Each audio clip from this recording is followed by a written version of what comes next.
I think when I run, I feel like I'm kind of living in heaven on earth. Like I feel like I've reached that place I was always looking for when I was using and when I was drinking.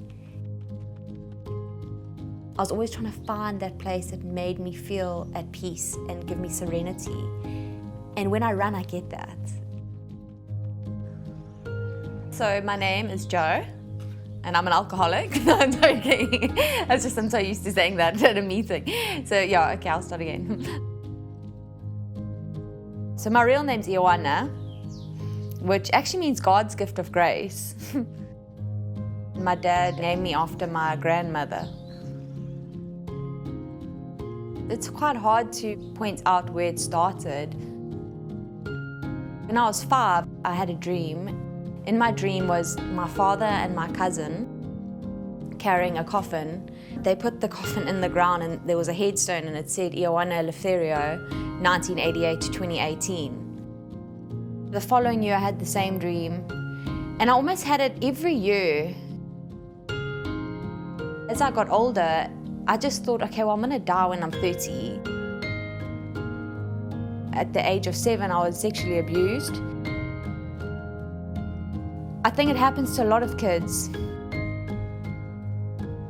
It can take so much away from you. So much of that value that you might have or potential goes when that happens. So I carried the secret for a very long time, and when I drank it, everything went. It was like so great, you know, or if I took something, everything just disappeared. I think the lowest was I'd had a seizure when I was driving and Alice tried to take control of the steering wheel. We hit a solid wall. I didn't have my safety belt on and she actually leant over and held me in my chair so that I didn't. A guy ran out from where I'd hit the wall. Leo said to him, please help my mom, like she's really sick. The next thing I remember was just being in an ambulance and I didn't know what had happened. And, you know, Leo was just crying. He was in Dave's arms and just crying. By the time I turned 30, which was when I was gonna die anyway, I'd had another seizure. I was in and out of hospital with pneumonia. My hair was falling out and I just started getting those sores on my body. My body was shutting down and I just didn't care. The light's gone, I'm finished. You know, Dave was also struggling because he knew I was dying. And he knew that Leo knew.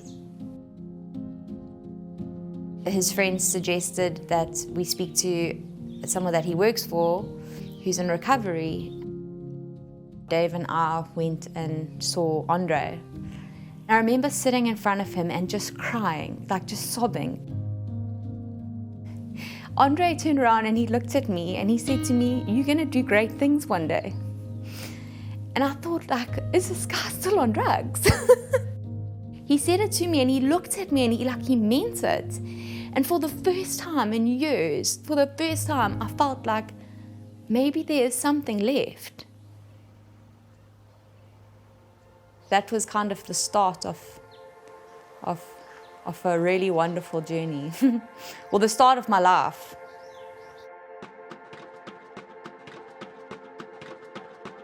I was in treatment for 2.5 months. My clean date is the 13th of Feb, 2019. I remember going for a run the one morning and having that feeling. Oh my gosh, like I've arrived. You know what, I think I'm gonna do this again. And the next morning I woke up and I ran again. And then I was like, actually I like it, I want it to last a bit longer, so I ran a bit further. 6 months after I left treatment, I ran the 100-miler. As I ran through that finish line, I saw my mom and my dad and Dave and Andre was there and Leo, and I remember crying so uncontrollably. I came in 23 hours, 50 minutes, 4th on a woman and 16th overall, and I mean, that was quite a long run. It was one of the best experiences of my life. Leo felt from a small boy that he needed to look after me. He knows that he doesn't have to anymore. And he thinks mom's pretty tough. And that's pretty cool.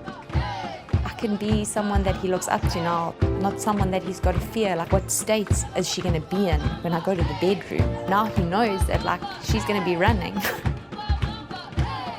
My life did end then, like I dreamed of since I was a child. I had to stop being a victim and believe that I was a victor. I could change my life if I wanted to.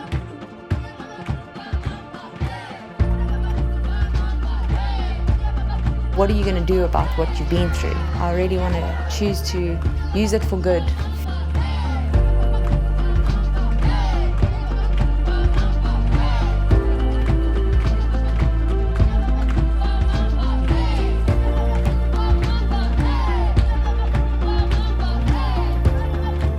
What I would love to achieve from this run is recurring donations, for people to donate every month so that we know that our programs are looked after. I mean, if I look at where I was in my life and where I am today, I never dreamt that I would be able to achieve what I have.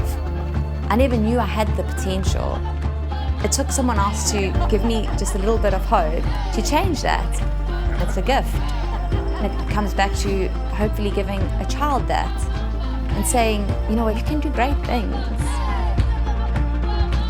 I'm not running away from anything. It sometimes feels like I'm running towards something. I'm running towards like a really amazing future. And I'm running towards this bigger picture.